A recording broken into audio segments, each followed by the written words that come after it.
ഡൽഹി നഗരത്തിന്റെ തിരക്കേറിയ വേദികളിൽ ഒന്നിലായിരുന്നു ആ പ്രശസ്തമായ മൾട്ടി സ്പെഷ്യാലിറ്റി ഹോസ്പിറ്റൽ സ്ഥിതി ചെയ്യുന്നത്. ആധുനിക സൗകര്യങ്ങളോട് കൂടിയ ആ വലിയ കെട്ടിടത്തിനു മുന്നിൽ രാപ്പകൽ വ്യത്യാസമില്ലാതെ ആഡംബര കാറുകൾ വന്നു പോയിക്കൊണ്ടിരുന്നു. എന്നാൽ ആ ആശുപത്രിയുടെ കൂറ്റൻ ഇരുമ്പ് കവാടത്തിന് തൊട്ടടുത്ത് വെയിലിന്റെ തീക്ഷ്ണതയേറ്റ് തളർന്നിരിക്കുന്ന ഒരു മനുഷ്യനുണ്ടായിരുന്നു. രാജ്. മുഷിഞ്ഞ വസ്ത്രങ്ങളും ഒട്ടിയ വയറും വാടിയ മുഖവുമുള്ള രാജ് അവിടെ വെറുമൊരു യാചകനായിരുന്നില്ല, മറിച്ച് ലോകത്തിലെ ഏറ്റവും നിസ്സഹായനായ ഒരച്ഛനായിരുന്നു. രാജിന്റെ മുന്നിൽ വിരിച്ചിരുന്ന കേറിപ്പറഞ്ഞ ഒരു പായയിൽ അവന്റെ 3 വയസ്സുകാരനായ മകൻ അമൽ കിടക്കുന്നുണ്ട്. ആ കുഞ്ഞിന്റെ ശരീരം കടുത്ത പനിയിൽ വെന്തുരുകുകയായിരുന്നു. ഓരോ ശ്വാസവും എടുക്കാൻ അമൽ പാടുപെടുന്നുണ്ട്. ഇടയ്ക്കിടെ കുഞ്ഞ് വേദന കൊണ്ട് കരയാൻ ശ്രമിക്കുന്നുണ്ടെങ്കിലും തൊണ്ടയിടറി ആ ശബ്ദം പുറത്തേക്ക് വരുന്നുണ്ടായിരുന്നില്ല. അമലിന്റെ വിളറിയ മുഖവും കുഴിഞ്ഞ കണ്ണുകളും കാണുന്ന ആരുടെയും ഉള്ളൊന്ന് പിടയും. രാജ് തന്റെ കയ്യിലുണ്ടായിരുന്ന ഒരു പഴയ പ്ലാസ്റ്റിക് പാത്രവുമായി ഓരോരുത്തരെയും സമീപിച്ചു. "സർ, ഒന്ന് സഹായിക്കണേ, എന്റെ കുഞ്ഞിന് വയ്യ. അവനെ ഡോക്ടറെ കാണിക്കാൻ കയ്യിൽ പണമില്ല. ദയവ് ചെയ്ത് സഹായിക്കണേ," രാജ് വിതുമ്പിക്കൊണ്ട് പറഞ്ഞു. ചിലർ അവനെ കണ്ടില്ലെന്ന് നടിച്ച് നടന്നു നീങ്ങി. മറ്റു ചിലർ അമന്റെ അവസ്ഥ കണ്ട് സഹതാപത്തോടെ ഏതാനും നാണയത്തുട്ടുകൾ ആ പാത്രത്തിലേക്ക് എറിഞ്ഞു. എന്നാൽ ഒരു വിഭാഗം ആളുകൾ അവനെ ശകാരിക്കാനാണ് മുതിർന്നത്. "കൈകാലുകൾക്ക് നല്ല ശേഷിയുള്ളവനല്ലേ നീ? ഇങ്ങനെ വഴിയിലിരുന്ന് ഭിക്ഷ യാചിക്കാൻ നാണമില്ലേ? വല്ല പണിക്കും പോയിക്കൂടെ?" എന്ന് ആക്രോശിച്ചുകൊണ്ട് ഒരാൾ കടന്നുപോയി. ആ വാക്കുകൾ രാജിന്റെ നെഞ്ചിൽ കുത്തിക്കയറി. താൻ എന്നും ഇങ്ങനെയായിരുന്നില്ലെന്നും ഒരു കാലത്ത് അന്തസ്സായി ജീവിച്ചവനാണെന്നും അവരോട് വിളിച്ചു പറയാൻ അവൻ ആഗ്രഹിച്ചു. പക്ഷെ ഇപ്പോൾ തന്റെ അഭിമാനത്തേക്കാൾ വലുത് തന്റെ മകന്റെ ജീവനാണെന്ന് അവൻ തിരിച്ചറിഞ്ഞു. ദിവസങ്ങളായി രാജ് കൃത്യമായി ഭക്ഷണം കഴിച്ചിട്ട് തന്റെ മകന് നൽകാൻ ഒരു തുള്ളി പാല് വാങ്ങാനുള്ള പണം പോലും അവന്റെ പക്കൽ ഇല്ലായിരുന്നു. നഗരത്തിലെ മറ്റ് ചെറിയ ക്ലിനിക്കുകളിൽ അവൻ പോയെങ്കിലും പണമില്ലാത്തതിനാൽ അവർ അവനെ മടക്കി അയച്ചു. ഈ വലിയ ആശുപത്രിയിൽ കുഞ്ഞിനെ പ്രവേശിപ്പിക്കണമെങ്കിൽ വലിയൊരു തുക മുൻകൂറായി അടക്കണമെന്ന് അവൻ അറിയാമായിരുന്നു. അതുകൊണ്ട് മാത്രമാണ് അവൻ ആ കവാടത്തിന് മുന്നിൽ ഇരുന്നുകൊണ്ട് സഹായം തേടിയത്. ഉച്ച സമയമായതോടെ വെയിലിന് കടുപ്പം കൂടി. അമൽ അബോധാവസ്ഥയിലേക്ക് നീങ്ങുന്നത് രാജ് ഭയത്തോടെ നോക്കി നിന്നു. അവൻ തന്റെ മുഷിഞ്ഞ തോർത്തുമുണ്ടുകൊണ്ട് കുഞ്ഞിന് വീശിക്കൊടുത്തു. ഓരോ തവണ കുഞ്ഞ് ശ്വാസം മുട്ടുമ്പോഴും രാജിന്റെ ഹൃദയം നിലക്കുന്നത് പോലെ തോന്നി. "ദൈവമേ, എന്നെ ശിക്ഷിച്ചോളൂ, എന്റെ കുഞ്ഞിനെ മാത്രം വെറുതെ വിടണേ," അവൻ ആകാശത്തേക്ക് നോക്കി കരഞ്ഞു പ്രാർത്ഥിച്ചു. ആശുപത്രിക്ക് ചുറ്റും വലിയ മതിലുകളും സുരക്ഷാ ഉദ്യോഗസ്ഥരുമുണ്ട്. ആ മതിലുകൾക്കുള്ളിൽ അത്യാധുനിക യന്ത്രങ്ങളും വിദഗ്ധരായ ഡോക്ടർമാരുമുണ്ടെന്ന് രാജിനറിയാം. അവർക്ക് വിചാരിച്ചാൽ തന്റെ മകനെ രക്ഷിക്കാം. പക്ഷേ ആ മതിലുകൾക്കപ്പുറത്തേക്ക് കടക്കാൻ പണമെന്ന വലിയ തടസ്സമുണ്ടായിരുന്നു. മനുഷ്യജീവിതത്തിന് വിലയിടുന്ന ഈ ലോകത്ത് പണമില്ലാത്തവന് ജീവിക്കാൻ അവകാശമില്ല എന്നവൻ ചിന്തിച്ചുപോയി. അങ്ങനെയൊരിക്കൽ ഒരു വലിയ വെള്ളക്കാർ ആശുപത്രിയുടെ പാർക്കിംഗ് ഏരിയയിലേക്ക് വേഗത്തിൽ പ്രവേശിച്ചു. അതിൽ നിന്നും ഇറങ്ങിയ വ്യക്തിയെ കണ്ടപ്പോൾ സെക്യൂരിറ്റി ഗാർഡുകൾ ബഹുമാനത്തോടെ സെല്യൂട്ട് അടിച്ചു. രാജ കാറിലേക്ക് പ്രതീക്ഷയോടെ നോക്കി. ആരെങ്കിലും തന്റെ അടുത്തേക്ക് വരുമെന്നും മകനെ ഒന്ന് നോക്കുമെന്നും അവൻ ആശിച്ചു. എന്നാൽ കാറിൽ നിന്നിറങ്ങിയ ആൾ തിരക്കിട്ട് ആശുപത്രിയുടെ അകത്തേക്ക് നടന്നു. നഗരത്തിന്റെ തിരക്ക് കൂടി വന്നു. ആരും ആരെയും ശ്രദ്ധിക്കാത്ത, എല്ലാവരും സ്വന്തം ലക്ഷ്യങ്ങളിലേക്ക് ഓടിക്കൊണ്ടിരിക്കുന്ന ആ മഹാനഗരത്തിൽ ഒരു കുഞ്ഞും തകർന്നുപോയ ഒരച്ഛനും നിശബ്ദരായി കരഞ്ഞുകൊണ്ടിരുന്നു. രാജിന്റെ കണ്ണുകളിൽ നിന്ന് ഒഴുകുന്ന കണ്ണുനീർ അമന്റെ നെറ്റിയിൽ വീണു. ആ തുള്ളികൾക്ക് ആ പനിയെ കെടുത്താനുള്ള ശക്തിയുണ്ടായിരുന്നില്ല. പക്ഷേ ഉടനെ തന്നെ തന്റെ ജീവിതത്തെ ആകെ മാറ്റിമറിക്കാൻ പോകുന്ന ഒരു നിമിഷം വന്നെത്തുമെന്ന് രാജ് അറിഞ്ഞിരുന്നില്ല. ആശുപത്രിയുടെ പാർക്കിംഗ് ഏരിയയിൽ വന്നു നിന്ന ആ വെള്ളക്കാറിൽ നിന്നും ഇറങ്ങിയത് ഡോക്ടർ സുമൻ ആയിരുന്നു. കഴുത്തിൽ സ്റ്റെതസ്കോപ്പും വെളുത്ത കോട്ടും ധരിച്ച് ഗൗരവത്തോടെ നടന്നു നീങ്ങി അവരെ കണ്ടാൽ ആ ആശുപത്രിയിലെ ഏറ്റവും പ്രധാനപ്പെട്ട വ്യക്തിയാണെന്ന് ആർക്കും മനസ്സിലാകും. തന്റെ ജോലിക്കായി വേഗത്തിൽ ആശുപത്രി കവാടത്തിലേക്ക് നടന്ന സുമൻ പെട്ടെന്നാണ് റോഡരികിലെ ആ പഴയ പായയിൽ കിടക്കുന്ന കുഞ്ഞിനെയും അവന്റെ അരികിൽ ഇരിക്കുന്ന ആളെയും ശ്രദ്ധിച്ചത്. സാധാരണയായി ഇത്തരം കാഴ്ചകൾ കണ്ട് ശീലിച്ചവരാണെങ്കിലും ആ കുഞ്ഞിന്റെ കഠിനമായ ശ്വാസം മുട്ടലും അച്ഛന്റെ കണ്ണുകളിലെ നിസ്സായ അവസ്ഥയും ഒരു നിമിഷം സുമന്റെ കാലുകളെ തളർത്തിക്കളഞ്ഞു. അവർ ആ മനുഷ്യന്റെ മുഖത്തേക്ക് സൂക്ഷിച്ചു നോക്കി. രാജ് താൻ ചോദിച്ച പണം ആരെങ്കിലും നൽകുമോ എന്നറിയാൻ ദയനീയമായി തല ഉയർത്തി നോക്കിയതും സുമന്റെ കണ്ണുകളുമായി ഉടക്കി. ആ നിമിഷം കാലം നിശ്ചലമായതുപോലെ അവർക്ക് തോന്നി. സുമന്റെ കൈകൾ അറിയാതെ വിറച്ചു. രാജിന്റെ മുഖത്തെ ആ പഴയ തിളക്കം നഷ്ടപ്പെട്ടിരിക്കുന്നു. മുടി നരച്ചു തുടങ്ങിയിരിക്കുന്നു. കവിളുകൾ ഒട്ടിപ്പോയിരിക്കുന്നു. എങ്കിലും ആ കണ്ണുകളെ തിരിച്ചറിയാൻ സുമന് പ്രയാസമായിരുന്നില്ല. രാജ്. അവരുടെ ചുണ്ടുകൾ വിറയലോടെ മന്ത്രിച്ചു. മുന്നിൽ നിൽക്കുന്ന ഡോക്ടറെ കണ്ടപ്പോൾ രാജിന്റെ ഉള്ളിൽ ഒരു മിന്നൽ പിണർ പാഞ്ഞുപോയി. തന്റെ ജീവിതത്തിൽ ഒരിക്കലും കാണാൻ ആഗ്രഹിക്കാത്ത, എന്നാൽ താൻ ഏറ്റവും കൂടുതൽ ദ്രോഹിച്ച ആ മുഖം. തന്റെ മുൻ ഭാര്യ സുമൻ. വർഷങ്ങൾക്കു മുമ്പ് താൻ അപമാനിച്ച് പടിയിറക്കി വിട്ട ആ പെൺകുട്ടി ഇന്ന് ഒരു വലിയ ആശുപത്രിയുടെ ജീവൻ രക്ഷാധികാരിയായി തന്റെ മുന്നിൽ നിൽക്കുന്നു. രാജിന്റെ ഉള്ളിൽ ഒരേ സമയം ആശ്വാസവും അതിലേറെ ലജ്ജയും ഉടലെടുത്തു. താനൊരു യാചകനായി അവളുടെ മുന്നിൽ നിൽക്കേണ്ടി വരുമെന്ന് അവൻ സ്വപ്നത്തിൽ പോലും വിചാരിച്ചിരുന്നില്ല. സുമൻ തന്റെ വികാരങ്ങൾ അടക്കിപ്പിടിക്കാൻ ശ്രമിച്ചു. അവളിൽ പഴയ ഓർമ്മകൾ ഒരു തിരമാല പോലെ ഇടിച്ചു കയറി. വൈദ്യശാസ്ത്രം പഠിക്കണമെന്ന തന്റെ മോഹത്തെ രാജ് എങ്ങനെയൊക്കെയാണ് എതിർത്തതെന്ന് അവൾ ഓർത്തു. നീ വെറുമൊരു പെണ്ണാണ്, വീട് നോക്കി കഴിയേണ്ടവളാണ് എന്നു പറഞ്ഞ് തന്റെ പുസ്തകങ്ങൾ വലിച്ചെറിഞ്ഞ രാജിന്റെ മുഖം അവളുടെ മനസ്സിൽ തെളിഞ്ഞു. അന്ന് അവൾ അനുഭവിച്ച ഓരോ അപമാനവും ഇന്ന് അവളുടെ പ്രൊഫഷണൽ വിജയത്തിന്റെ ചവിട്ടുപടിയായിരുന്നു. സുമൻ മെല്ലെ കുഞ്ഞിന്റെ അടുത്തേക്ക് കുനിഞ്ഞു. അവൾ അവനെ പരിശോധിച്ചു. കുഞ്ഞിന്റെ നില അതീവ ഗുരുതരമാണെന്ന് ഒരു ഡോക്ടർ എന്ന നിലയിൽ അവൾക്ക് മനസ്സിലായി. ഇതാരാ, നിന്റെ കുഞ്ഞാണോ? അവൾ രാജിന്റെ മുഖത്ത് നോക്കാതെ ചോദിച്ചു. അവളുടെ ശബ്ദത്തിൽ പഴയ ദേഷ്യമല്ലായിരുന്നു, പകരം ഒരു ഡോക്ടറുടെ കരുതൽ മാത്രമായിരുന്നു. രാജിന്റെ തൊണ്ടയിടറി. അതെ സുമൻ, ഇതെന്റെ മകനാണ്, എന്റെ രണ്ടാം വിവാഹത്തിലെ മകൻ. അവന് അമ്മയില്ല, അവൾ മരിച്ചുപോയി. ഡോക്ടർ. സുമൻ, പണ്ട് ഞാൻ നിന്നോട് ചെയ്ത തെറ്റുകൾക്ക് ദൈവം എനിക്ക് തന്ന ശിക്ഷയാണിത്. പക്ഷെ എന്റെ കുഞ്ഞിനെ ശിക്ഷിക്കരുതേ. അവനെ എങ്ങനെയെങ്കിലും രക്ഷിക്കൂ. എനിക്കിന്ന് നീ മാത്രമേ ഉള്ളൂ ആശ്രയം. രാജ് അവളുടെ കാൽ പിടിച്ച് കരഞ്ഞു. ആശുപത്രിക്ക് മുന്നിൽ കൂടി നിന്ന ആളുകൾ അത്ഭുതത്തോടെ ആ കാഴ്ച നോക്കി നിന്നു. ഒരു വലിയ ഡോക്ടറുടെ മുന്നിൽ ഒരു യാചകൻ കരയുന്നത് അവർക്ക് പുത്തിരിയല്ലായിരുന്നു. പക്ഷെ അവരുടെ സംഭാഷണത്തിലെ തീവ്രത ആളുകളെ ആകർഷിച്ചു. സുമന്റെ ഉള്ളിൽ ഒരു വലിയ യുദ്ധം നടക്കുകയായിരുന്നു. തന്നോട് ഇത്രയും ക്രൂരത കാണിച്ച ഒരു മനുഷ്യനെ സഹായിക്കേണ്ടതുണ്ടോ എന്ന ചോദ്യം ഒരു വശത്ത്, എന്നാൽ തന്റെ മുന്നിൽ കിടക്കുന്നത് ഒരു കുഞ്ഞാണെന്നും ജീവൻ രക്ഷിക്കുക എന്നതാണ് തന്റെ ധർമ്മമെന്നും ഉള്ള തിരിച്ചറിവ് മറുവശത്ത്. സുമൻ പെട്ടെന്ന് എഴുന്നേറ്റു. അവളുടെ മുഖത്തെ ഗൗരവം വർദ്ധിച്ചു. അവൾ തന്റെ ഇമോഷനുകൾക്ക് മേൽ നിയന്ത്രണം നേടി. ഇപ്പോൾ സംസാരിക്കാൻ സമയമില്ല, കുട്ടിയുടെ നില മോശമാണ്. അവൾ അടുത്തുള്ള സെക്യൂരിറ്റി ഗാർഡിനെ വിളിച്ചു. വേഗം ഒരു സ്ട്രെച്ചർ കൊണ്ടുവരൂ. ഇയാളെയും കുഞ്ഞിനെയും എമർജൻസി വാർഡിലേക്ക് മാറ്റൂ. ഉടൻ തന്നെ ഓക്സിജൻ സപ്പോർട്ട് നൽകണം. സുമന്റെ ആജ്ഞ കേട്ടതും ആശുപത്രി ജീവനക്കാർ ഓടി വന്നു. അവനെ സ്ട്രെച്ചറിൽ കിടത്തി ഉള്ളിലേക്ക് കൊണ്ടുപോകുമ്പോൾ രാജ് അതിന്റെ പിന്നാലെ ഓടി. ആശുപത്രിയുടെ തണുപ്പുള്ള വലിയ ഇടനാഴികളിലൂടെ നടക്കുമ്പോൾ രാജ് തന്നെ ശപിക്കുന്നുണ്ടായിരുന്നു. താൻ തടയാൻ ശ്രമിച്ച ആ അറിവും വിദ്യാഭ്യാസവുമാണ് ഇന്ന് തന്റെ ഏക പ്രതീക്ഷയെന്ന് അവൻ വേദനയോടെ തിരിച്ചറിഞ്ഞു. സുമൻ തന്റെ ടീമിന് ഓരോ നിർദ്ദേശങ്ങൾ നൽകിക്കൊണ്ട് മുന്നോട്ട് നടന്നു. രാജ് അവളുടെ ആത്മവിശ്വാസമുള്ള നടത്തം നോക്കി നിന്നു. കാലം എത്ര വേഗത്തിലാണ് കണക്കു തീർക്കുന്നത്. എമർജൻസി വാർഡിന്റെ വാതിൽക്കൽ വെച്ച് ഒരു നഴ്സ് രാജിനെ തടഞ്ഞു. നിങ്ങൾ പുറത്തു നിൽക്കൂ, ഡോക്ടർ പരിശോധിക്കട്ടെ. വാതിലടഞ്ഞപ്പോൾ രാജ് ആ ഇടനാഴിയിലെ തറയിൽ തളർന്നിരുന്നു. ആശുപത്രിയുടെ എമർജൻസി വാർഡിന്റെ ചുവന്ന വിളക്ക് തെളിഞ്ഞു. ഉള്ളിൽ അവന്റെ ജീവനായി ഡോക്ടർ സുമനും സംഘവും പോരാടുകയായിരുന്നു. പുറത്ത് തണുത്ത ഇടനാഴിയിലെ കസേരയിൽ ഇരിക്കാൻ പോലും കഴിയാതെ രാജ് ചുവരിൽ ചാരി നിന്നു.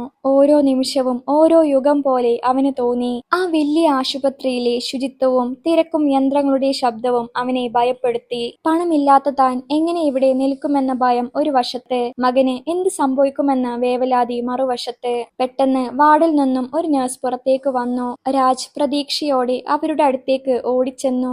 എന്റെ മോൻ, അവൻ എങ്ങനെയുണ്ട്? ഗുരുതരമാണ് ഡോക്ടർ. സുമൻ അവനെ ഐസിയുവിലേക്ക് മാറ്റാൻ നിർദ്ദേശിച്ചിട്ടുണ്ട്. നിങ്ങൾ ഉടൻ തന്നെ റിസപ്ഷനിൽ പോയി അഡ്മിഷൻ നടപടികൾ പൂർത്തിയാക്കൂ. കുറച്ച് മരുന്നുകൾ ഇപ്പോൾ തന്നെ വാങ്ങാനുണ്ട്. നഴ്സ് ഒരു കുറിപ്പെടുത്ത് രാജിന്റെ കയ്യിൽ കൊടുത്തു. രാജ് ആ കുറിപ്പുമായി റിസപ്ഷൻ കൗണ്ടറിലേക്ക് ഓടി. അവിടെ ഇരുന്ന ഉദ്യോഗസ്ഥൻ അവനെ ഒന്ന് അടിമുടി നോക്കി. രാജിന്റെ വേഷവും അവസ്ഥയും കണ്ടപ്പോൾ തന്നെ അയാൾക്ക് കാര്യം മനസ്സിലായി. അഡ്മിഷനു വേണ്ടി 10,000 രൂപ ഇപ്പോൾ അടക്കണം. മരുന്നുകൾക്ക് വേറെയും പണം വേണം. അയാൾ താല്പര്യമില്ലാത്ത മട്ടിൽ പറഞ്ഞു. രാജിന്റെ തല കറങ്ങുന്നത് പോലെ തോന്നി. സർ, എന്റെ കയ്യിൽ ഇപ്പോൾ ഒന്നുമില്ല. വഴിയരികിൽ ഇരുന്ന് കിട്ടിയ കുറച്ച് നാണയങ്ങൾ മാത്രമേയുള്ളൂ. ദയവായി ഒന്ന് സഹായിക്കൂ. എന്റെ കുഞ്ഞ് അകത്ത് മരിക്കാൻ കിടക്കുകയാണ്. രാജ് അപേക്ഷിച്ചു. പണമില്ലാതെ ഇവിടെ ഒന്നും നടക്കില്ല മിസ്റ്റർ. ഇത് ചായക്കടയല്ല, ആശുപത്രിയാണ്. അടുത്തുള്ള സർക്കാർ ആശുപത്രിയിലേക്ക് കൊണ്ടുപോകൂ, ഉദ്യോഗസ്ഥൻ കർക്കശമായി പറഞ്ഞു. രാജ് അവിടെ നിന്ന് കരഞ്ഞു. താൻ എത്ര നിസ്സാരനാണെന്ന് അവൻ വീണ്ടും തിരിച്ചറിഞ്ഞു. ആ സമയത്താണ് സുമൻ അവിടേക്ക് വന്നത്. അവൾക്ക് രാജിന്റെ അവസ്ഥ മനസ്സിലാക്കാൻ പ്രയാസമുണ്ടായിരുന്നില്ല. എന്താണ് പ്രശ്നം? സുമൻ ചോദിച്ചു. മാഡം, ഇയാൾ പണം അടക്കാതെ ചികിത്സ തുടരാൻ പറയുന്നു, ഉദ്യോഗസ്ഥൻ പരാതിപ്പെട്ടു. സുമൻ നേരെ അയാളുടെ കണ്ണുകളിലേക്ക് നോക്കി. ഇതെന്റെ കേസാണ് എന്ന് ഞാൻ പറഞ്ഞിരുന്നല്ലോ. പണത്തെക്കുറിച്ച് ഇയാളോട് ചോദിക്കരുത്. ബില്ലുകൾ എന്റെ അക്കൗണ്ടിലേക്ക് മാറ്റൂ. ഇപ്പോൾ എനിക്ക് വേണ്ടത് കുട്ടിയുടെ ജീവനാണ്, മനസ്സിലായോ? സുമന്റെ ശബ്ദത്തിലെ അധികാരം ആ ഉദ്യോഗസ്ഥനെ നിശബ്ദനാക്കി. അയാൾ വേഗത്തിൽ കടലാസുകൾ ശരിയാക്കാൻ തുടങ്ങി. രാജ് സുമനെ നോക്കി. ആ നോട്ടത്തിൽ നന്ദിയും പശ്ചാത്താപവും കലർന്നിരുന്നു. സുമൻ അവനോട് ഒന്നും മിണ്ടാതെ ഐസിയുവിലേക്ക് നടന്നു. രാജ് അവളുടെ പിന്നാലെ പോയി. ഐസിയുവിന്റെ ചില്ലുവാതിലിനപ്പുറം അവനെ മിഷീനുകളുമായി ഘടിപ്പിച്ചിരിക്കുന്നത് കണ്ടപ്പോൾ അവന്റെ നെഞ്ചു പിടഞ്ഞു. അവന് ശ്വാസം നൽകുന്നത് സുമൻ നിർദ്ദേശിക്കുന്ന യന്ത്രങ്ങളാണ്. അവിടെ നിൽക്കുമ്പോൾ രാജ് പഴയ കാര്യങ്ങൾ ഓർത്തുപോയി. സുമൻ മെഡിക്കൽ എൻട്രൻസ് പരീക്ഷയ്ക്ക് തയ്യാറെടുക്കുമ്പോൾ അവൻ അവളുടെ പുസ്തകങ്ങൾ വലിച്ചു കീറിയത് അന്നത്തെ വലിയൊരു തർക്കമായിരുന്നു. ഒരു ഡോക്ടറെ കല്യാണം കഴിക്കാനല്ല ഞാൻ നിന്നെ കൊണ്ടുവന്നത്, എന്റെ വീട് നോക്കാനാണ് എന്നന്ന് അവൻ അഹങ്കാരത്തോടെ വിളിച്ചു പറഞ്ഞു. അന്ന് സുമൻ കരഞ്ഞുകൊണ്ട് പറഞ്ഞ വാക്കുകൾ ഇന്നും അവന്റെ കാതുകളിൽ മുഴങ്ങുന്നു. രാജ്, എന്നെങ്കിലും ഒരു ജീവൻ രക്ഷിക്കാനുള്ള അറിവ് എനിക്കുണ്ടെങ്കിൽ അത് നിനക്കും ഉപകാരമാകും. ഇന്നവൾ പറഞ്ഞത് എത്ര സത്യമായിരിക്കുന്നു. അന്ന് താൻ കാണിച്ച ക്രൂരതയ്ക്ക് സുമൻ പ്രതികാരം ചെയ്തിരുന്നുവെങ്കിൽ ഇന്ന് തന്റെ മകൻ ഈ ലോകത്ത് ഉണ്ടാകില്ലായിരുന്നു. സുമൻ തന്റെ വ്യക്തിപരമായ വേദനകളേക്കാൾ ഉപരിയായി തന്റെ പ്രൊഫഷനെ സ്നേഹിക്കുന്നു. അമന്റെ നില പരിശോധിച്ച ശേഷം സുമൻ പുറത്തേക്ക് വന്നു. അവളുടെ മുഖത്ത് തളർച്ചയുണ്ടായിരുന്നു. രാജ്, അമന് ന്യൂമോണിയ കഠിനമായി ബാധിച്ചിട്ടുണ്ട്. ശ്വാസകോശത്തിൽ അണുബാധയുണ്ട്. അടുത്ത 48 മണിക്കൂർ വളരെ നിർണായകമാണ്. നിനക്ക് വേണമെങ്കിൽ ഇവിടെയുള്ള വെയിറ്റിംഗ് റൂമിൽ ഇരിക്കാം. നിങ്ങൾക്ക് ആവശ്യമുള്ള ഭക്ഷണം നഴ്സ് എത്തിച്ചു തരും. സുമൻ, നീ എന്തിനാണ് ഇത്രയൊക്കെ ചെയ്യുന്നത്? ഞാൻ നിന്നെ ഒരുപാട് വേദനിപ്പിച്ചവനല്ലേ? രാജ് വിതുമ്പിക്കൊണ്ട് ചോദിച്ചു. സുമൻ അവനെ ശാന്തമായി നോക്കി. രാജ്, നീ എന്നോട് ചെയ്തത് നിന്റെ അറിവില്ലായ്മ കൊണ്ടാണ്. പക്ഷെ ഞാൻ പഠിച്ചത് ജീവൻ രക്ഷിക്കാനാണ്. എന്റെ മുന്നിൽ ഇപ്പോൾ നീ എന്റെ മുൻ ഭർത്താവല്ല, മറിച്ച് തന്റെ കുഞ്ഞിനെ സ്നേഹിക്കുന്ന ഒരു അച്ഛൻ മാത്രമാണ്. ഈ കുഞ്ഞ് നിഷ്കളങ്കനാണ്. അവനെ രക്ഷിക്കുക എന്നത് എന്റെ ധർമ്മമാണ്. അവളുടെ വാക്കുകൾ കേട്ട് രാജ് തല കുനിച്ചു. ആ വലിയ ആശുപത്രിയിലെ പ്രകാശത്തേക്കാൾ തിളക്കം സുമന്റെ മനസ്സിനുണ്ടെന്ന് അവൻ തിരിച്ചറിഞ്ഞു. രാത്രിയുടെ നിശബ്ദതയിൽ ഐസിയുവിന് മുന്നിലെ ബെഞ്ചിലിരുന്ന് രാജ് തന്റെ മകന്റെ ജീവനായി പ്രാർത്ഥിച്ചു. ആശുപത്രിയിലെ ഇടനാഴികളിൽ നിശബ്ദത പടർന്നു. സന്ദർശകർ ഓരോരുത്തരായി മടങ്ങിത്തുടങ്ങി. ഐസിയുവിന് മുന്നിലെ മങ്ങിയ വെളിച്ചത്തിൽ രാജ് തനിയെയിരുന്നു. ഇടയ്ക്കിടെ കേൾക്കുന്ന ആംബുലൻസുകളുടെ സൈറൻ ശബ്ദവും നഴ്സുമാരുടെ ധൃതിയിലുള്ള നടത്തവും അവന്റെ ഉള്ളിൽ ഭയം നിറച്ചു. അമന്റെ അരികിൽ നിന്ന് സുമൻ മാറിയിരുന്നില്ല. അവൾ ഓരോ നിമിഷവും കുട്ടിയുടെ ഓക്സിജൻ നിലയും ഹൃദയമിടിപ്പും നിരീക്ഷിച്ചുകൊണ്ടിരുന്നു. രാജ് തന്റെ കൈകൾ ചേർത്ത് പിടിച്ച് പ്രാർത്ഥിച്ചു. പണ്ട് സുമൻ രാത്രി വൈകിയിരുന്നു പഠിക്കുമ്പോൾ താൻ ലൈറ്റ് അണക്കാൻ നിർബന്ധിച്ചിരുന്നത് അവൻ ഓർത്തു. നിനക്ക് ഉറക്കം വരുന്നില്ലെങ്കിൽ വല്ല നോവലും വായിച്ചിരിക്കൂ, വെറുതെ ഈ മരുന്നുകളുടെ പേരും പഠിച്ച് സമയം കളയണ്ട എന്നവൻ അന്ന് പരിഹസിക്കുമായിരുന്നു. ഇന്ന് അതേ മരുന്നുകളുടെ പേരുകൾ തന്റെ മകന് ജീവൻ നൽകുന്ന മന്ത്രങ്ങളായി മാറിയിരിക്കുന്നു. സുമൻ തന്റെ ഉറക്കം കളഞ്ഞ് ഇന്നും ഉണർന്നിരിക്കുന്നത് തന്റെ മകന് വേണ്ടിയാണ്. ഒരു ഡോക്ടറാകാൻ അവൾ എടുത്ത കഠിനാധ്വാനം എത്ര വലുതാണെന്ന് രാജ് വൈകിയാണെങ്കിലും മനസ്സിലാക്കി. പെട്ടെന്ന് ഐസിയുവിൽ നിന്ന് ഒരു അലാറം മുഴങ്ങി. രാജ് പേടിയോടെ എഴുന്നേറ്റ് ചില്ലുവാതിലിലൂടെ നോക്കി. അമന്റെ ശരീരം വിറക്കുന്നുണ്ടായിരുന്നു. സുമനും മറ്റ് നഴ്സുമാരും കുട്ടിയുടെ ചുറ്റും കൂടി. സുമൻ വേഗത്തിൽ ചില നിർദ്ദേശങ്ങൾ നൽകുകയും അമന് ഒരു കുത്തിവെപ്പ് നൽകുകയും ചെയ്യുന്നത് രാജ് കണ്ടു. അവന്റെ ഹൃദയം നിലക്കുന്നത് പോലെ തോന്നി. ദൈവമേ, എന്റെ കുഞ്ഞിനെ രക്ഷിക്കണേ, അവൻ വിതുമ്പി. ഏകദേശം 10 മിനിറ്റോളം നീണ്ട പിരിമുറുക്കത്തിനൊടുവിൽ മിഷീനുകളിലെ ശബ്ദം സാധാരണ നിലയിലായി. സുമൻ പുറത്തേക്ക് വന്നു. അവളുടെ നെറ്റിയിൽ വിയർപ്പ് തുള്ളികൾ പൊടിഞ്ഞിരുന്നു.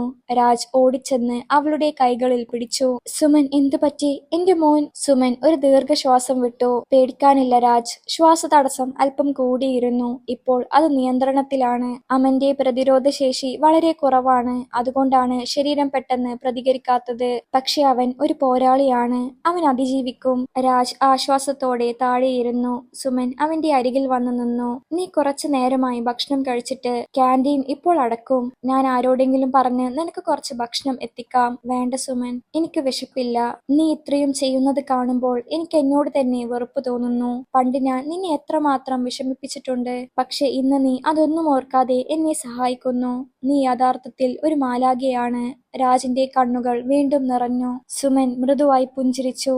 രാജ്, പഴയ കാര്യങ്ങൾ ഓർത്ത് ഇപ്പോൾ വിഷമിക്കരുത്. അത് കഴിഞ്ഞുപോയ കാലമാണ്. പണ്ട് നീ എന്നോട് പെരുമാറിയത് അന്നത്തെ നിന്റെ സാഹചര്യങ്ങൾ കൊണ്ടായിരിക്കാം. പക്ഷെ ഇന്ന് ജീവിതം നിന്നെ ഒരുപാട് കാര്യങ്ങൾ പഠിപ്പിച്ചു കഴിഞ്ഞു. നിന്റെ ഈ പശ്ചാത്താപം തന്നെയാണ് നീ മാറിക്കഴിഞ്ഞു എന്നതിന്റെ തെളിവ്. ഇപ്പോൾ അമ്മനെ കുറിച്ച് മാത്രം ചിന്തിക്കൂ. സുമൻ പോയ ശേഷം ഒരു നഴ്സ് രാജിനു ഭക്ഷണവുമായി വന്നു. ഡോക്ടർ സുമൻ പറഞ്ഞിട്ടാണ് അവർ പറഞ്ഞു. ആ ഭക്ഷണം കഴിക്കുമ്പോൾ രാജിന് തോന്നി അത് വെറുമൊരു ഭക്ഷണമല്ലെന്നും സുമന്റെ വലിയ മനസ്സാണെന്നും. തന്റെ മകൻ സുരക്ഷിതമായ കൈകളിലാണെന്ന ബോധ്യം അവന് അല്പം സമാധാനം നൽകി. രാത്രിയുടെ രണ്ടാം പകുതിയിൽ രാജ ബെഞ്ചിൽ ഇരുന്നുകൊണ്ട് മയങ്ങിപ്പോയി. സ്വപ്നത്തിൽ അവൻ തന്റെ പഴയ വീട് കണ്ടു. അവിടെ സുമൻ സന്തോഷത്തോടെ നടക്കുന്നു. പെട്ടെന്ന് ആ ദൃശ്യം മാറി. അമൻ തന്നെ അച്ഛ എന്ന് വിളിച്ച് കരയുന്നത് അവൻ കേട്ടു. ഞെട്ടി ഉണർന്ന രാജ് ഉടനെ ICU വാതിലേക്ക് നോക്കി. അമൻ ശാന്തമായി ഉറങ്ങുകയാണ്. പ്രഭാതം വിരിയുന്നതോടെ അമന്റെ ആരോഗ്യനിലയിൽ ചെറിയ പുരോഗതിയുണ്ടാകുമെന്ന് ഡോക്ടർമാർ പറഞ്ഞു. രാജ് ജനാലയിലൂടെ പുറത്തെ ആകാശത്തേക്ക് നോക്കി. ഇരുട്ടുമാറി വെളിച്ചം വരുന്നത് പോലെ തന്റെ മകന്റെ ജീവിതത്തിലും ഒരു പുതിയ വെളിച്ചം വരുമെന്ന് അവൻ പ്രത്യാശിച്ചു. രാവിലത്തെ ഡ്യൂട്ടി മാറ്റത്തിന്റെ ഭാഗമായി നഴ്സുമാർ തിരക്കിട്ട് നടക്കുന്നു. സുമൻ ഇപ്പോഴും ICUവിനുള്ളിലുണ്ട്. രാത്രി മുഴുവൻ അവൾ ഉറങ്ങിയിട്ടില്ലെന്ന് അവളുടെ തളർന്ന കണ്ണുകൾ വിളിച്ചു പറയുന്നുണ്ടായിരുന്നു. ഏകദേശം 8 മണിയോടെ സുമൻ പുറത്തേക്ക് വന്നു. അവളുടെ മുഖത്ത് ഇന്നലത്തെ അത്രയും ഗൗരവമില്ലായിരുന്നു. അത് കണ്ടപ്പോൾ തന്നെ രാജിന്റെ ഉള്ളിൽ ഒരാശ്വാസം തോന്നി. രാജ്, അവന്റെ പനി കുറഞ്ഞിട്ടുണ്ട്. ഓക്സിജൻ നില മെച്ചപ്പെട്ടു വരുന്നു. അവനിപ്പോൾ കണ്ണു തുറന്നു നോക്കി. പേടിക്കാനില്ല. മരുന്നുകളോട് ശരീരം പ്രതികരിക്കുന്നുണ്ട്. സുമന്റെ ഈ വാക്കുകൾ കേട്ടപ്പോൾ രാജിന് ലോകം മുഴുവൻ കീഴടക്കിയ സന്തോഷമാണ് തോന്നിയത്. ദൈവത്തിന് നന്ദി സുമൻ. നിന്നോട് ഞാൻ എങ്ങനെ നന്ദി പറയണമെന്ന് എനിക്കറിയില്ല. നീ ഇല്ലായിരുന്നുവെങ്കിൽ. രാജിന്റെ വാക്കുകൾ പൂർത്തിയാക്കാൻ അവനായില്ല. സുമൻ അവനെ അടുത്തുണ്ടായിരുന്ന ഒരൊഴിഞ്ഞ മുറിയിലേക്ക് കൂട്ടിക്കൊണ്ടുപോയി. അവിടെ ഇരുന്ന ശേഷം അവൾ അവനോട് ചോദിച്ചു. രാജ്, എനിക്ക് നിന്നോട് ചില കാര്യങ്ങൾ ചോദിക്കണമെന്നുണ്ട്. നിന്റെ ജീവിതം എങ്ങനെയാണ് ഇത്രയും വലിയ തകർച്ചയിലേക്ക് എത്തിയത്? നീ വിവാഹം കഴിച്ച മീരയെക്കുറിച്ച് നീ പറഞ്ഞില്ല. അവൾക്ക് എന്തു പറ്റി? എന്തുകൊണ്ടാണ് നീ തെരുവിൽ അഭയം പ്രാപിച്ചത്? രാജ് ഒരു ദീർഘശ്വാസം എടുത്തു. അവന്റെ കണ്ണുകളിൽ പഴയ ഓർമ്മകൾ മിന്നിമറഞ്ഞു. സുമൻ, നീ പോയ ശേഷം ഞാൻ മീരയെ വിവാഹം കഴിച്ചു. അവൾ പാവമായിരുന്നു. അമൻ ജനിച്ചപ്പോൾ ഞാൻ വിചാരിച്ചു എന്റെ ജീവിതം സുരക്ഷിതമായെന്ന്. ഞാൻ ഒരു ചെറിയ ബിസിനസ് തുടങ്ങിയിരുന്നു. എല്ലാം നന്നായി പോവുകയായിരുന്നു. പക്ഷേ അമ്മന് 2 വയസ്സായപ്പോൾ മീരക്ക് ക്യാൻസർ ആണെന്ന് തിരിച്ചറിഞ്ഞു. അവളെ രക്ഷിക്കാൻ ഞാൻ എന്റെ സർവ്വ സമ്പാദ്യവും ചെലവാക്കി. ബിസിനസ് വിറ്റു, വീട് വിറ്റു. അവസാനം എന്റെ കയ്യിലുണ്ടായിരുന്ന ഓരോ രൂപയും അവളുടെ ചികിത്സക്കായി തീർന്നു. എന്നിട്ടും അവളെ എനിക്ക് രക്ഷിക്കാൻ കഴിഞ്ഞില്ല. രാജിന്റെ ശബ്ദം ഇടറി. അവൻ തുടർന്നു. അവളുടെ മരണശേഷം അമനും ഞാനും മാത്രമായി. എനിക്ക് സ്ഥിരമായ ഒരു ജോലി കണ്ടെത്താൻ കഴിഞ്ഞില്ല.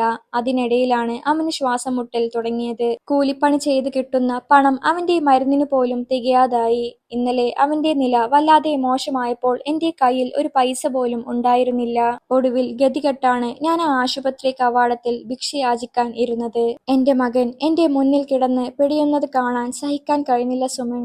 രാജിന്റെ കഥ കേട്ടപ്പോൾ സുമന്റെ മനസ്സലിഞ്ഞു. ജീവിതം രാജിനെ എത്രമാത്രം പരീക്ഷിച്ചിരിക്കുന്നു എന്നവൾ മനസ്സിലാക്കി. ഒരിക്കൽ അഹങ്കാരിയായിരുന്ന ആ മനുഷ്യനെന്ന് ജീവിതത്തിന്റെ കയ്പേറിയ യാഥാർത്ഥ്യങ്ങൾക്ക് മുന്നിൽ മുട്ടുമടക്കിയിരിക്കുന്നു. സുമൻ, അന്ന് നീ പഠിക്കണമെന്ന് പറഞ്ഞപ്പോൾ ഞാൻ തടഞ്ഞത് എത്ര വലിയ തെറ്റായിരുന്നുവെന്ന് ഇന്ന് ഞാൻ മനസ്സിലാക്കുന്നു. നീ അന്ന് പഠിച്ചതുകൊണ്ടാണ് ഇന്നെന്റെ മകൻ ജീവനോടെ ഇരിക്കുന്നത്. വിദ്യാഭ്യാസത്തിന്റെ വിലയും ഒരു സ്ത്രീയുടെ കഴിവും ഞാൻ തിരിച്ചറിയാൻ വൈകിപ്പോയി. അന്ന് ഞാൻ നിന്നെ ദ്രോഹിച്ചപ്പോൾ നീ അനുഭവിച്ച സങ്കടം ഇന്ന് ഞാൻ അനുഭവിക്കുന്നുണ്ട്. രാജ് തന്റെ മുഖം കൈകൾ കൊണ്ട് മറച്ചു. സുമൻ ശാന്തമായി പറഞ്ഞു, രാജ്, പശ്ചാത്താപം നല്ലതാണ്. അത് മനുഷ്യനെ ശുദ്ധീകരിക്കും. നീ നിന്റെ തെറ്റുകൾ തിരിച്ചറിഞ്ഞു എന്നതാണ് ഏറ്റവും വലിയ കാര്യം. നിനക്ക് വന്ന തകർച്ചകൾ നിന്നെ ഒരു നല്ല മനുഷ്യനാക്കി മാറ്റിയിരിക്കുന്നു. പഴയ രാജ് ആയിരുന്നുവെങ്കിൽ ഒരു പക്ഷേ നീ ഇന്ന് ഇവിടെ വരില്ലായിരുന്നു. അവന്റെ കാര്യത്തിൽ നീ വിഷമിക്കേണ്ട. അവനെ പൂർണ്ണ ആരോഗ്യവാനായി നിനക്ക് തിരിച്ചു നൽകും എന്നത് എന്റെ ഉറപ്പാണ്. സുമൻ എഴുന്നേറ്റ് തന്റെ ജോലി തുടരാൻ പോയി. രാജ മുറിയിൽ തനിയെ ഇരുന്നു. തന്റെ ജീവിതം ഇത്രയും വലിയൊരു വട്ടപൂജ്യമായി മാറിയെങ്കിലും സുമനെ പോലൊരു നല്ല മനസ്സിനെ വീണ്ടും കാണാൻ കഴിഞ്ഞത് ഒരു നിമിത്തമായി അവൻ കരുതി. ഒരു കാലത്ത് താൻ ചവിട്ടിമതിച്ച അതേ പുഷ്പം ഇന്ന് തനിക്ക് തണൽ നൽകുന്നു. അന്ന് ഉച്ചയോടെ അവനെ കാണാൻ രാജിന് അനുവാദം ലഭിച്ചു. ICUവിന്റെ ചില്ലുവാതിലിന് പിന്നിലൂടെ അവൻ അവനെ നോക്കി. മകൻ മെല്ലെ കണ്ണു തുറന്ന് അച്ഛനെ നോക്കി ഒന്ന് പുഞ്ചിരിക്കാൻ ശ്രമിച്ചു. ആ പുഞ്ചിരി രാജിന് നൽകിയ ആത്മവിശ്വാസം ചെറുതല്ലായിരുന്നു. തന്റെ മകന് വേണ്ടി താൻ ഇനി അധ്വാനിക്കണമെന്നും അന്തസ്സായി ജീവിക്കണമെന്നും അവൻ ഉറപ്പിച്ചു. പക്ഷേ ആശുപത്രി ബില്ലുകളും തുടർന്നുള്ള ചെലവുകളും എങ്ങനെ നേരിടും എന്ന ആശങ്ക അവന്റെ ഉള്ളിൽ ബാക്കിയായിരുന്നു. സുമൻ സഹായിക്കുന്നുണ്ടെങ്കിലും എല്ലാം അവളുടെ തലയിൽ കെട്ടിവെക്കുന്നത് ശരിയാണോ എന്ന് അവൻ ചിന്തിച്ചു. അവന്റെ നില മെച്ചപ്പെട്ടു തുടങ്ങിയതോടെ രാജിന്റെ ഉള്ളിലെ ഭാരം അല്പം കുറഞ്ഞു. എങ്കിലും ആശുപത്രിയിലെ ഓരോ നിമിഷവും അവനെ സംബന്ധിച്ചിടത്തോളം വലിയ പാഠങ്ങളായിരുന്നു. ICUവിന് മുന്നിലെ ബെഞ്ചിലിരിക്കുമ്പോൾ ചുറ്റുമുള്ള ആധുനികമായ അന്തരീക്ഷം അവനെ തന്റെ പരാജയങ്ങളെക്കുറിച്ച് ഓർമ്മിപ്പിച്ചു. ഒരു കാലത്ത് സ്വന്തമായി ബിസിനസ് നടത്തിയിരുന്ന ഞാൻ ഇന്ന് മകന്റെ ജീവനായി മറ്റൊരാളുടെ കാരുണ്യത്തിന് കാത്തു നിൽക്കുന്നു. അന്നേ ദിവസം വൈകുന്നേരം സുമൻ രാജിനെ കാണാൻ വന്നു. അവളുടെ കയ്യിൽ ചില ഫയലുകൾ ഉണ്ടായിരുന്നു. രാജ് അവനെ ICUവിൽ നിന്ന് മാറ്റാൻ സമയമായിട്ടില്ലെങ്കിലും നാളെ അവനെ സ്പെഷ്യൽ വാർഡിലേക്ക് മാറ്റാൻ കഴിയുമെന്ന് കരുതുന്നു. അവന്റെ ശ്വാസകോശത്തിലെ അണുബാധ കുറഞ്ഞിട്ടുണ്ട്, സുമൻ അറിയിച്ചു. രാജിന്റെ മുഖത്ത് സന്തോഷം വിരിഞ്ഞെങ്കിലും ഉടനെ അതൊരാശങ്കയിലേക്ക് വഴിമാറി. സുമൻ, വാർഡിലേക്ക് മാറ്റുമ്പോൾ ചെലവ് കൂടില്ലേ? എനിക്കറിയാം നീയാണിതെല്ലാം നോക്കുന്നതെന്ന്. പക്ഷെ എനിക്ക് വലിയ കുറ്റബോധം തോന്നുന്നു. നിന്നെ ഇത്രയേറെ വേദനിപ്പിച്ച ഞാൻ നിന്റെ സഹായം സ്വീകരിക്കുന്നത് ശരിയാണോ? രാജ് താഴ്ന്ന സ്വരത്തിൽ ചോദിച്ചു. സുമൻ ഒരു കസേര വലിച്ചിട്ട് രാജിന്റെ അരികിൽ ഇരുന്നു. രാജ്, നീ ഇപ്പോഴും പഴയ കാര്യങ്ങളിൽ തന്നെ തങ്ങി നിൽക്കുകയാണ്. ഞാൻ നിന്നോട് നേരത്തെ പറഞ്ഞില്ലേ, ഇതൊരു ഡോക്ടർ എന്ന നിലയിലുള്ള എന്റെ കടമയാണ്. കൂടാതെ അവൻ ഒരു നിഷ്കളങ്കനായ കുഞ്ഞാണ്. അവന് മികച്ച ചികിത്സ നൽകുക എന്നത് എന്റെ ഉത്തരവാദിത്തമാണ്. പണത്തെക്കുറിച്ച് നീ ഇപ്പോൾ ചിന്തിക്കേണ്ട. ഈ ആശുപത്രിയിൽ പാവപ്പെട്ടവർക്കായി ഒരു ചാരിറ്റി ഫണ്ടുണ്ട്. അതിൽ നിന്നും നിനക്ക് സഹായം ലഭിക്കാൻ ഞാൻ ഏർപ്പാടാക്കിയിട്ടുണ്ട്. സുമന്റെ ആ വലിയ മനസ്സ് കണ്ടപ്പോൾ രാജിന് വാക്കുകൾ കിട്ടിയില്ല. താൻ തകർക്കാൻ ശ്രമിച്ച അതേ വ്യക്തി ഇന്ന് തന്റെ കുടുംബത്തിന്റെ രക്ഷകയായി മാറിയിരിക്കുന്നു. സുമൻ, നീ ഇത്രയും വലിയ മനസ്സ് കാണിക്കുമെന്ന് ഞാൻ കരുതിയില്ല. അന്ന് വിവാഹമോചനത്തിനു ശേഷം നീ എങ്ങോട്ടാണ് പോയതെന്ന് പോലും ഞാൻ അന്വേഷിച്ചിട്ടില്ല. നീ ഇത്രയും വലിയ ഡോക്ടർ ആകുമെന്ന് എനിക്കറിയാമായിരുന്നു. പക്ഷേ അത് അംഗീകരിക്കാനുള്ള അഹങ്കാരം അന്ന് എനിക്കുണ്ടായിരുന്നു, രാജ് പറഞ്ഞു. സുമൻ ജനാലിലൂടെ പുറത്തെ നഗരത്തിലേക്ക് നോക്കി. രാജ്, നീ അന്നെന്നെ ഉപേക്ഷിച്ചത് സത്യത്തിൽ എനിക്ക് ഗുണമായി. അതെനിക്ക് കൂടുതൽ കരുത്ത് നൽകി. സ്വന്തം കാലിൽ നിൽക്കണമെന്ന വാശി എനിക്കുണ്ടായി. പക്ഷെ നിനക്ക് വന്ന തകർച്ചയിൽ എനിക്ക് സന്തോഷമില്ല. നിന്റെ അവസ്ഥ കണ്ട് എനിക്ക് സങ്കടമേ ഉള്ളൂ. നിനക്കിനിയും ഒരു ജീവിതമുണ്ട് രാജ്. അമ്മിന് വേണ്ടി നീ ജീവിക്കണം. രാത്രിയിൽ രാജ് അമ്മന്റെ അരികിലിരിക്കുമ്പോൾ അവൻ തന്റെ ഭാവി ജീവിതത്തെക്കുറിച്ച് ചിന്തിച്ചു. മകൻ സുഖം പ്രാപിച്ചാൽ താൻ എന്ത് ജോലി ചെയ്യും? വീണ്ടും തെരുവിലേക്ക് മടങ്ങാൻ അവൻ ആഗ്രഹമില്ലായിരുന്നു. മകനെ ഒരു നല്ല സ്കൂളിൽ ചേർക്കണമെന്നും സുമൻ ആഗ്രഹിച്ചതുപോലെ അവനെ ഒരു നല്ല മനുഷ്യനായി വളർത്തണമെന്നും അവൻ ഉറപ്പിച്ചു. അർദ്ധരാത്രിയായപ്പോൾ ICUവിൽ ചെറിയൊരു ബഹളം കേട്ടു. രാജ് പരിഭ്രമത്തോടെ എഴുന്നേറ്റു. മറ്റൊരു രോഗിയുടെ നില വഷളായതായിരുന്നു അത്.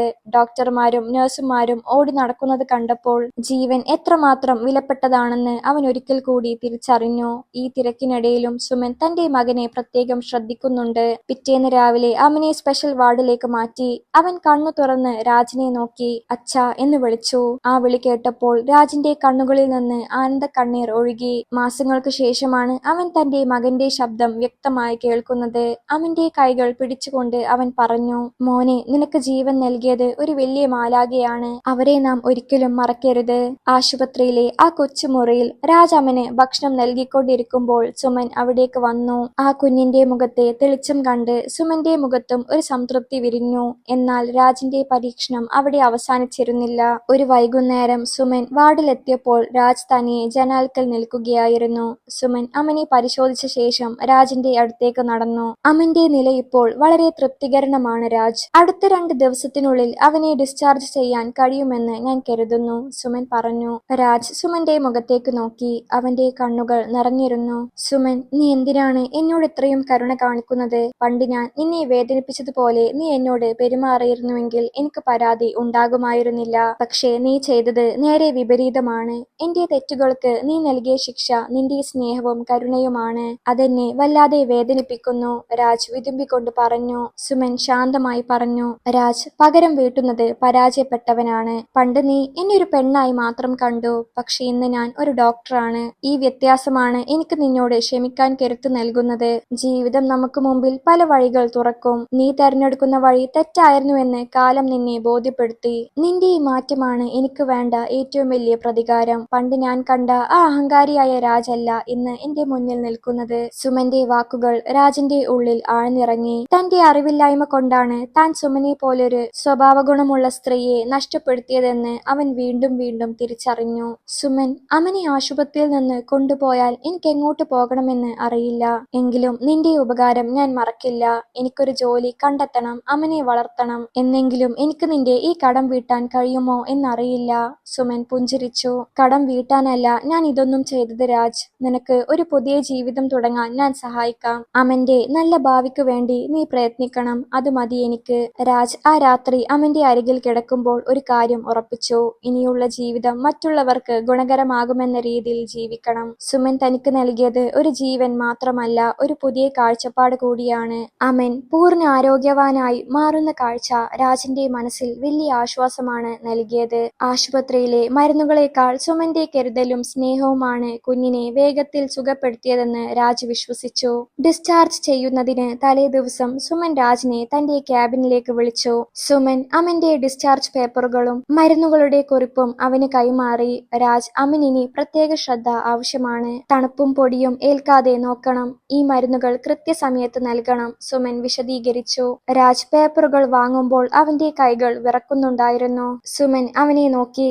രാജ്, ബില്ലുകളെ കുറിച്ച് നീ ഭയപ്പെടേണ്ടതില്ല. അതെല്ലാം ഞാൻ ക്രമീകരിച്ചിട്ടുണ്ട്. പക്ഷെ എനിക്ക് നിന്നിൽ നിന്ന് ഒരു വാഗ്ദാനം വേണം. അമനെ നീ മികച്ച രീതിയിൽ പഠിപ്പിക്കണം. അവനെ ഒരു നല്ല മനുഷ്യനാക്കണം. വിദ്യാഭ്യാസം എത്രത്തോളം പ്രധാനമാണെന്ന് നിനക്കിപ്പോൾ ബോധ്യമായില്ലേ? രാജ് നിറഞ്ഞ കണ്ണുകളോടെ തലയാട്ടി. സുമൻ, ഞാൻ വാക്ക് തരുന്നു. എന്റെ മകൻ നീ ആഗ്രഹിക്കുന്നത് പോലെ വളരും. പണ്ട് ഞാൻ ചെയ്ത തെറ്റുകൾ അവനിൽ ആവർത്തിക്കില്ല. രാജിന്റെ പശ്ചാത്താപം ആത്മാർത്ഥമാണെന്ന് സുമന് മനസ്സിലായി. അവൾ തന്റെ ബാഗിൽ നിന്ന് ഒരു ചെറിയ കവർ എടുത്ത് അവന് നൽകി. ഇതമന്റെ തുടർന്നുള്ള ചികിത്സക്കും ഭക്ഷണത്തിനും വേണ്ടിയാണ്. കൂടാതെ എന്റെ ഒരു സുഹൃത്തിന്റെ ഫാക്ടറിയിൽ നിനക്കൊരു ജോലി ശരിയാക്കിയിട്ടുണ്ട്. നാളെ മുതൽ നിനക്ക് അവിടെ ചേരാം. സുമന്റെ കാരുണ്യത്തിനു മുന്നിൽ രാജ് വിതുമ്പിപ്പോയി. തന്നെ തകർത്തവനെ പോലും കൈപിടിച്ചുയർത്തുന്ന സുമന്റെ ഈ മനസ്സ് അവനെ അതിശയിപ്പിച്ചു. ജീവിതം അവന് രണ്ടാമതൊരു അവസരം നൽകിയിരിക്കുകയാണ്. അമനെ ഡിസ്ചാർജ് ചെയ്യുന്ന ദിവസമെത്തി. കുഞ്ഞിപ്പോൾ പൂർണ്ണ സന്തോഷവാനാണ്. സുമൻ നൽകിയ പുതിയ വസ്ത്രങ്ങൾ ധരിച്ച് അവൻ അച്ഛന്റെ കൈകളിൽ ചേർന്നു നിന്നു. ആശുപത്രിയിൽ നിന്ന് പുറത്തിറങ്ങുന്നതിനു മുമ്പ് സുമനെ അവസാനമായി കാണാൻ രാജ് അവളുടെ ക്യാബിനിലെത്തി. ആ മുറിക്കുള്ളിലെ നിശബ്ദതയിൽ രാജിന്റെ ഹൃദയമിടിപ്പ് വ്യക്തമായി കേൾക്കാമായിരുന്നു. സുമൻ തന്റെ കസേരയിൽ ഇരിക്കുകയാണ്. രാജ് കടന്നു വരുന്നത് കണ്ട് അവൾ ഒന്ന് പുഞ്ചിരിച്ചു. എല്ലാം ഓക്കെ അല്ലേ രാജ്? ശ്രദ്ധിക്കണം. എന്ത് സഹായം വേണമെങ്കിലും വിളിക്കാൻ മടിക്കരുത്, സുമൻ പറഞ്ഞു. രാജ് മകനെ താഴെ ഇറക്കി നിർത്തി സുമന്റെ മുന്നിൽ തൊഴുകൈകളോടെ നിന്നു. സുമൻ, നീ എന്ന് എനിക്ക് നൽകിയത് വെറുമൊരു ചികിത്സയല്ല, ഒരു പുതിയ ജന്മമാണ്. പണ്ട് ഞാൻ നിന്റെ കയ്യിൽ നിന്ന് പുസ്തകങ്ങൾ തട്ടിപ്പറിച്ചപ്പോൾ നീ എന്റെ മകന് ജീവൻ തിരിച്ചു നൽകി. ആ അറിവാണ് ഇന്ന് എന്നെയും എന്റെ മകനെയും രക്ഷിച്ചത്. നിന്നോട് മാപ്പ് ചോദിക്കാൻ എനിക്ക് യോഗ്യതയില്ലെന്ന് എനിക്കറിയാം. എങ്കിലും ഈ പാപിക്ക് നീ നൽകിയ മാപ്പ് ഞാൻ ജീവിതകാലം മുഴുവൻ ഹൃദയത്തിൽ സൂക്ഷിക്കും. സുമന്റെ കണ്ണുകൾ നനഞ്ഞു. രാജ്, നിനക്ക് സംഭവിച്ച തെറ്റുകൾ കാലം നിന്നെ ബോധ്യപ്പെടുത്തി കഴിഞ്ഞു. ഇനി പശ്ചാത്താപത്തിന്റെ ആവശ്യമില്ല. നീ ഇപ്പോൾ ഒരു പുതിയ മനുഷ്യനാണ്. പോയി നിന്റെ മകന്റെ സ്വപ്നങ്ങൾക്കായി അധ്വാനിക്കൂ. രാജ് സുമന്റെ പാദങ്ങൾ തൊട്ട് വന്ദിക്കാൻ ശ്രമിച്ചു. അവൾ അവനെ തടഞ്ഞുകൊണ്ട് പറഞ്ഞു. വേണ്ട രാജ്, പഴയത് മറക്കൂ. നമ്മക്കിടയിലുള്ള ദാമ്പത്യം പണ്ടേ അവസാനിച്ചു. പക്ഷേ മനുഷ്യത്വത്തിന്റെ ഈ ബന്ധം എപ്പോഴും നിലനിൽക്കും. സഹായിക്കും. നിന്റെ മകൻ നന്നായി വളരുന്നത് കാണുന്നതാണ് എനിക്ക് ലഭിക്കുന്ന ഏറ്റവും വലിയ സമ്മാനം. അമൻ സുമന്റെ അടുത്തേക്ക് ഓടിച്ചെന്ന് അവളുടെ കയ്യിൽ പിടിച്ചു. താങ്ക് യു ഡോക്ടർ ആന്റി എന്ന് അവൻ കൊഞ്ചി പറഞ്ഞപ്പോൾ സുമൻ അവനെ എടുത്ത് നെറ്റിയിൽ ഉമ്മ വെച്ചു. ആ കാഴ്ച രാജിന്റെ ഉള്ളിൽ ഒരു കടൽ പോലെ വികാരങ്ങൾ നിറച്ചു. താൻ തകർത്തെറിഞ്ഞ ആ വലിയ മാലാഖയുടെ സ്നേഹം അനുഭവിക്കാൻ തന്റെ മകന് ഭാഗ്യം ലഭിച്ചല്ലോ എന്നവൻ ആശ്വസിച്ചു. അവർ ആശുപത്രിയുടെ വലിയ ഗേറ്റ് കടന്ന് പുറത്തിറങ്ങി. ആശുപത്രിയുടെ പടികൾ ഇറങ്ങുമ്പോൾ രാജിന്റെ ഉള്ളിൽ ഒരു പുതിയ മനുഷ്യൻ ജനിച്ചിരുന്നു. സുമൻ നൽകിയ വിലാസവും ജോലി വാഗ്ദാനവും വെറുമൊരു ഔദാര്യമല്ല, മറിച്ച് തന്റെ ജീവിതം മാന്യമായി പടുത്തുയർത്താനുള്ള ഒരു വലിയ അവസരമാണെന്ന് അവൻ തിരിച്ചറിഞ്ഞു. കൈപിടിച്ച് കൂടെ നടക്കുന്ന അവന്റെ ഓരോ ചുവടിലും സുമൻ നൽകിയ കരുതലുണ്ടായിരുന്നു. അന്ന് ആ ആശുപത്രി കവാടത്തിൽ ഭിക്ഷ യാചിച്ചിരുന്ന രാജ് അല്ല ഇന്ന് പുറത്തേക്ക് നടക്കുന്നത്. സുമൻ നൽകിയ ജോലിയിൽ രാജ് കഠിനാധ്വാനം ചെയ്തു.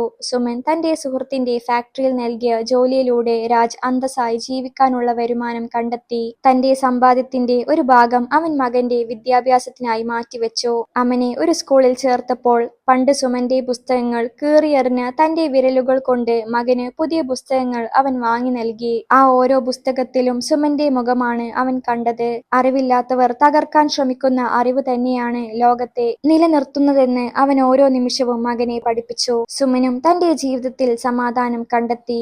രാജിനോട് ക്ഷമിച്ചതിലൂടെ തന്റെ ഉള്ളിലുണ്ടായിരുന്ന അവസാന നോവും മാഞ്ഞുപോയതായി അവൾക്ക് തോന്നി. പണ്ട് താൻ അനുഭവിച്ച അപമാനങ്ങളെക്കാൾ വലുതാണ് ഇന്ന് ഒരു കുട്ടിയുടെ ജീവൻ രക്ഷിച്ചതിലൂടെ ലഭിച്ച സംതൃപ്തിയെന്ന് അവൾ മനസ്സിലാക്കി. സ്നേഹവും കരുണയും പകരുന്നത് പ്രതികാരത്തെക്കാൾ ശക്തിയുള്ളതാണെന്ന് അവൾ ലോകത്തിന് കാട്ടിക്കൊടുത്തു. വർഷങ്ങൾ കടന്നുപോയി. അമൻ മികച്ച രീതിയിൽ പഠിച്ചു വളർന്നു. രാജ് ഒരിക്കലും തന്റെ പഴയ ജീവിതം മറന്നില്ല. പണമില്ലാത്തവരോട് അവൻ കരുണ കാണിച്ചു. ഇടയ്ക്കിടെ ദൂരെ നിന്ന് തന്റെ മകനെ രക്ഷിച്ച ആ വലിയ മാലാഖയെ അവൻ നോക്കി കാണുമായിരുന്നു. ഈ കഥ നമുക്ക് നൽകുന്ന സന്ദേശം വളരെ വലുതാണ്. ജീവിതത്തിൽ നാം ചെയ്യുന്ന തെറ്റുകൾ നമ്മെ പിന്തുടരും, പക്ഷേ ആത്മാർത്ഥമായ പശ്ചാത്താപം നമ്മെ പുതിയൊരു മനുഷ്യനാക്കും. മറ്റുള്ളവരുടെ സ്വപ്നങ്ങളെ തളർത്താൻ ശ്രമിക്കരുത്, കാരണം നാളെ ആ സ്വപ്നങ്ങളായിരിക്കും നമ്മുടെ ഏക രക്ഷാകവചം.